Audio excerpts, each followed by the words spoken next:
তো আজকে রান্না হয়েছিল মুড়োঘণ্ট। দেখুন দেখতেই কতটা লোভনীয় লাগছে।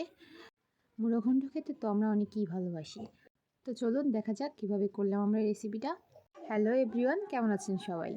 আজকের মুড়োঘণ্টটা আমরা চুলায় রান্না করতেছি। তো প্রথমেই সকল বাটা মশলা নিয়ে নিলাম। এখানে রয়েছে পেঁয়াজ, রসুন, জিরা এবং আদা। তো তারপরেই আমরা এতে স্বাদ মতো লবণ ব্যবহার করতেছি। এরপর সামান্য পরিমাণে হলুদ গুঁড়ো দিয়ে নিব। তো আজকের মুড়োঘণ্টটা আমরা রুই মাছ দিয়ে করতেছি। তো এরপর দিয়ে দিব কাঁচামরিচ।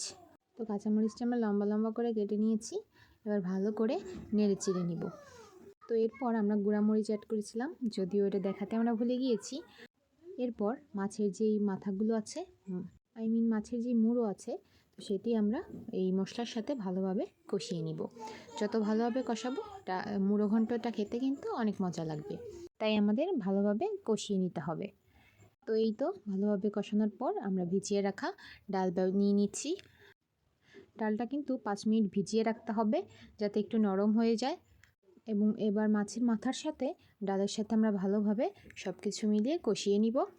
তো অবশ্যই আপনারা কমেন্ট করে জানাবেন মুড়োঘণ্ট খেতে আপনারা কে কে পছন্দ করেন। এরপর পরিমাণ মতো আমরা পানি দিয়ে নিচ্ছি এবং মাছের মাথা বয়েল করার জন্য আমরা এখানে পরিমাণ মতো পানি ব্যবহার করব। এই পরিমাণটা কিন্তু আমরা একটু কমই দিয়েছি। কম পানি দিয়ে আমরা ভালোভাবে নেড়ে চেড়ে নিব। আপনারা সবাই কিন্তু ভিডিওটি শেয়ার করে দিবেন।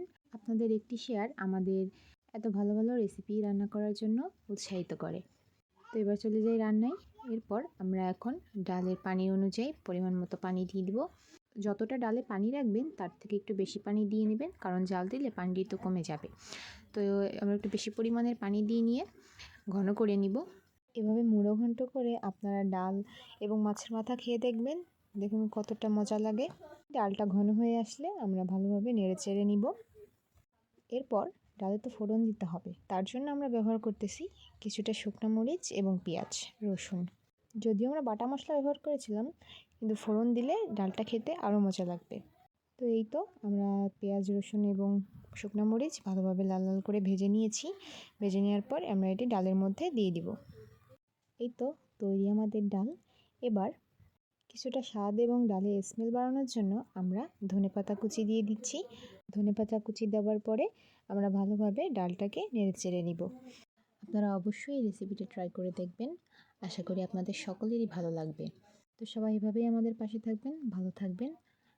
আল্লাহ হাফেজ।